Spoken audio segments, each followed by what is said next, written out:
প্রিয় ছাত্রছাত্রী, আজ আমরা আলোচনা করব বার্টল ব্রেক্টের একটি বিখ্যাত নাটক the good women of Schezwan. এই গুড ওমেন অফ সেজুয়ান নাটকটিতে বার্টল ব্রেক্টে দেখাতে চেয়েছেন যে এই যে কোরাপ্টেড পৃথিবীতে ভালো মানুষ হওয়াটা কতটা কঠিন একটা কাজ। এবং এই নাটকটি ঘটেছে, সেটিং হিসাবে দেখানো হয়েছে যে চীনের একটি শহর সেজুয়ান, যেখানে তিনটি গড স্বর্গ থেকে নেমে আসে একটি ভালো মানুষ খোঁজার জন্য, সত্যিকারের ভালো মানুষ। তারা প্রমাণ করতে চায় যে এখনও মানুষের মধ্যে মানবিকতা আছে, এখনও মানুষের মধ্যে ভালো মানুষ লুকিয়ে আছে। এটা তারা এখনও বিশ্বাস করবে, এটা তারা প্রমাণ করার জন্য পৃথিবীতে নেমে আসে। এই তিনজন দেবতা সেজুয়ানে নেমে আসে, সেজুয়ানে সন্ধান করতে থাকে একটি আশ্রয় সেদিন রাতের জন্য, এবং সে কাজে তাদেরকে সাহায্য করেন একটি জল বিক্রেতা যার নাম ওয়াং।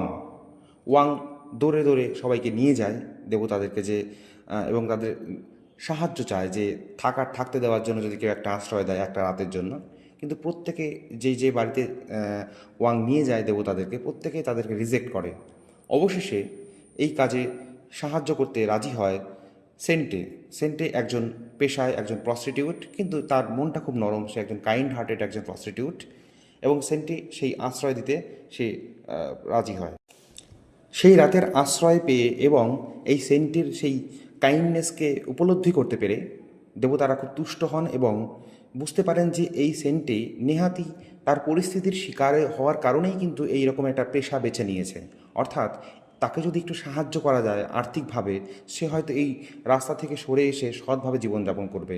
তাই তারা সিদ্ধান্ত নেয় তাকে কিছু আর্থিক সহায়তা করার, এবং সেই আর্থিক সাহায্য পেয়ে সেন্টি একটি ছোট্ট একটা তামাকের দোকান খোলে।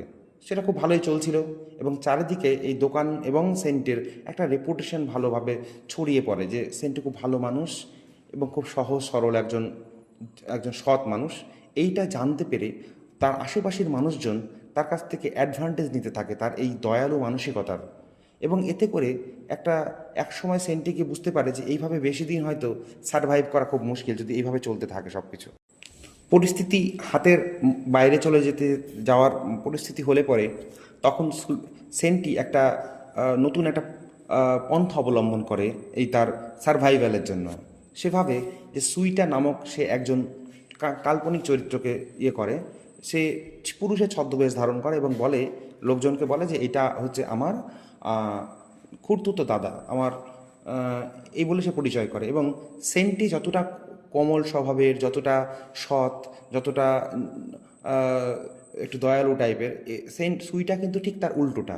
সুইটা একেবারে কঠোর, একদম প্র্যাকটিক্যাল বিজনেসম্যান, বিজনেস মাইন্ডেড, কাউকে অতটা হেল্প করার জন্য অতটা প্রস্তুত নয় এইরকম। এবং সেন্টি এবং সুইটা দুজন বেসিক্যালি একজনই মানুষ, কিন্তু সেন্টি কখনো যখন স্টেজে থাকে তখন সুইটা থাকে না, যখন সুইটা থাকে তখন সেন্টি থাকে না। এইভাবে একটা কানামাছি খেলা চলতে থাকে সেই সমস্ত মানুষের সাথে যারা তার সুযোগের সদ্ব্যবহার করছিল।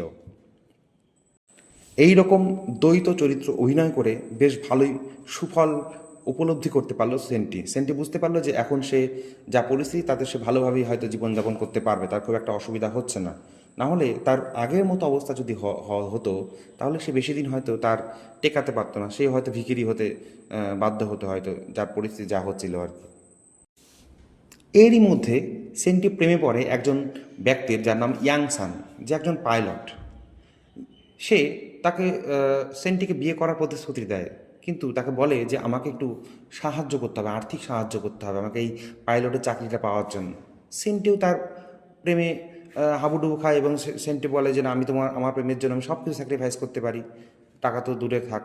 তো এবং সে সমস্ত কিছু সে টাকা পয়সা দিয়ে হেল্প করার প্রতিশ্রুতি দেয়।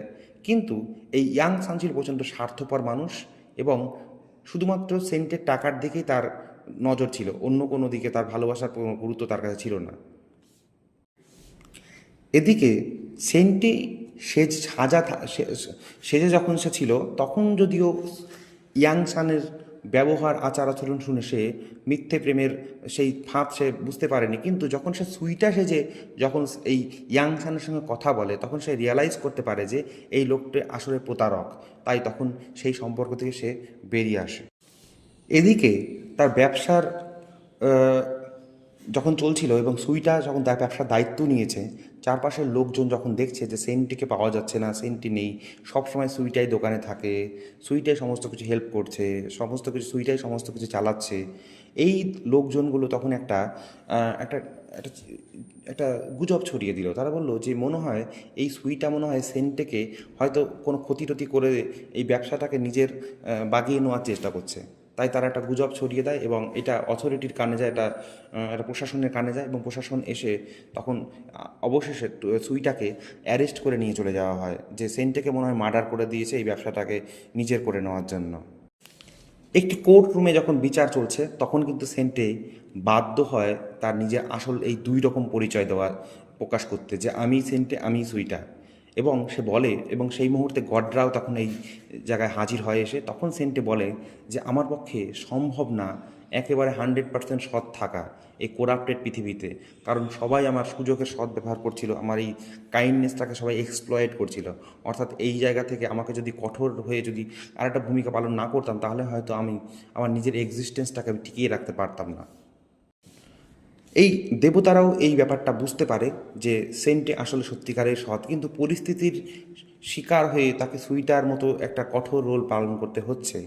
এবং তার প্রতি একটা কিন্তু বেশ তারা একটা সিম্প্যাথেটিকই হয় এই দেবতারা, কিন্তু তাকে একটা পার্মানেন্ট সলিউশন দেয় না যে কি করে আলটিমেটলি 100% সৎ থাকা যাবে, সেটা বলতে পারে না, সেটা সম্পূর্ণটাই ছেড়ে দেয় সেন্টের কাছেই।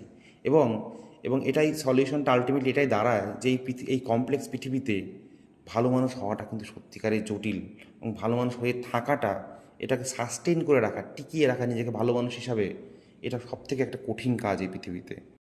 অর্থাৎ গুড ওমেন অফ সেচুয়ান শেষ হচ্ছে এমন একটি জায়গায় যেখানে সেন্টে কিন্তু একটা স্ট্রাগলের মধ্যে পড়ে যায়, যে সে ভালো মানুষ হয়ে থাকতে চাইছে, কিন্তু এই হার্ডস রিয়েলিটি বা এই কঠোর বাস্তব কিন্তু তাকে ভালো মানুষ থাকতে দিচ্ছে না।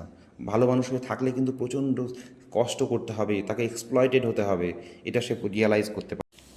এই নাটকটি এই প্রশ্নটাই তুলে ধরে যে এই রকম একটা কোরাপ্টেড পৃথিবীতে, এরকম একটা ভুলে ভরা পৃথিবীতে সত্যিকারে কি ভালো থাকা যায়, সত্যিকারে কি ভালো থেকে নিজেকে বজায় রাখা যায়, নিজের ভালোত্বটা, এটাই প্রশ্নটা তুলে ধরে এই নাটক। এবং এটাই সাজেস্ট করে যে এই পৃথিবীতে ভালোটাকে টিকিয়ে রাখতে গেলে পৃথিবীর এই সমাজটাকেও কিন্তু সাপোর্ট করতে হবে ভালোটাকে বজায় রাখার জন্য। সমাজ যদি সাপোর্ট না করে এই ভালো হওয়ার জন্য, কাউকে ভালো হয়েছে সেটাকে সাপোর্ট না করতে, তাহলে কিন্তু কোনো মানুষ ভালো থাকতে পারবে না বেশি দিন। ভালো থাকবে কিন্তু সে পরে খারাপ হয়ে যেতে বাধ্য হবে। একটা কথা আছে যে conflict is the soul of a drama. এই নাটকের কনফ্লিক্টটা কোথায়? এই নাটকের কনফ্লিক্টটা হলো গুডনেস ভার্সেস প্র্যাকটিক্যালিটি, যেখানে সেন্টি হচ্ছে গুডনেসকে রিপ্রেজেন্ট করে, অন্যদিকে সুইটা কিন্তু প্র্যাকটিক্যালিটিকে রিপ্রেজেন্ট করে। প্র্যাকটিক্যাল হওয়াটা ভীষণ ইম্পর্টেন্ট। এদিকে সেন্টি কিন্তু গুডনেসটাকে বজায় রাখার চেষ্টা করছে, কিন্তু এটাও বুঝতে পারছে যে প্র্যাকটিক্যাল না হলে সে কিন্তু সারভাইভ করতে পারবে না। আশা করছি নাটকটা তোমরা সকলেই বুঝতে পেরেছো। যদি ভালো লেগে থাকে তাহলে চ্যানেলটি সাবস্ক্রাইব করবে। পরবর্তী নতুন কোনো একটা কিছু টেক্সট নিয়ে আমরা আবার অন্য কোনো পরের ভিডিওতে আমরা আলোচনা করব। ধন্যবাদ সবাইকে।